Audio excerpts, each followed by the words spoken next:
New generation വേറൊരു angle think ചെയ്യുന്നത് ഈ ഫാമിലി എന്നെ പിടിച്ചിട്ടതുകൊണ്ടാണ്, എൻ്റെ പഠിത്തം കഴിഞ്ഞപ്പോൾ ഇവിടെ കൊണ്ടാക്കിയതുകൊണ്ടാണ്, അല്ലെങ്കിൽ ഞാൻ വേറെ ജോലിയെ കിട്ടി സക്സസ്ഫുള്ളായിട്ട് ഓൺട്രപ്രണറായിട്ട് പോയിക്കൊണ്ടേനെ. ഇപ്പോൾ അവിടെ ഇല്ല ഇവിടെ ഇല്ല എന്നായി.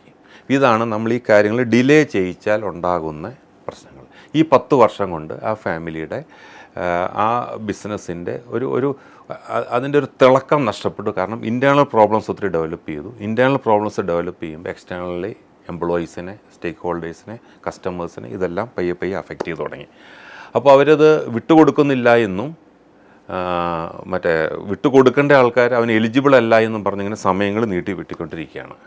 അതിന് ഇൻസഫിഷ്യൻ്റ് എക്സ്പോഷർ കറക്റ്റായിട്ട് കിട്ടിയിട്ടില്ല, ലാക്ക് ഓഫ് സീരിയസ്, ഞാൻ ആദ്യം പറഞ്ഞു ലാക്ക് ഓഫ് സീരിയസ്, ഇങ്ങനെയുള്ള കാരണങ്ങൾ പറഞ്ഞ് നീട്ടിക്കൊണ്ട് പോവുകയാണ്.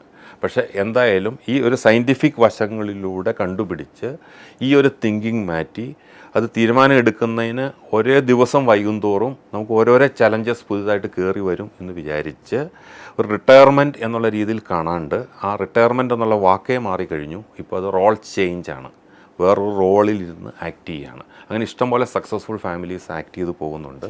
അപ്പോൾ ഈ സ്പീച്ച് കൊണ്ട് ഞാൻ ഉദ്ദേശിക്കുന്നത് സക്സഷൻ പ്ലാനിങ് റൈറ്റ് ടൈമിൽ തന്നെ ചെയ്യുക, അത് ഇംപ്ലിമെൻറ്റ് ചെയ്യാൻ ശ്രമിക്കുക എന്ന് മാത്രമല്ല, ഇംപ്ലിമെൻറ്റ് ചെയ്തേ മതിയാകൂ. കാരണം ഇത് ബിസിനസ്സിൻ്റെ നിലനിൽപ്പിന് ആവശ്യമാണ്. അടുത്ത ജനറേഷനിലെ തിങ്കിങ് നമ്മൾ ദിവസങ്ങളിലേക്ക് മാറ്റി വയ്ക്കാണ്ടിരിക്കുക, ആക്ട് ചെയ്യുക.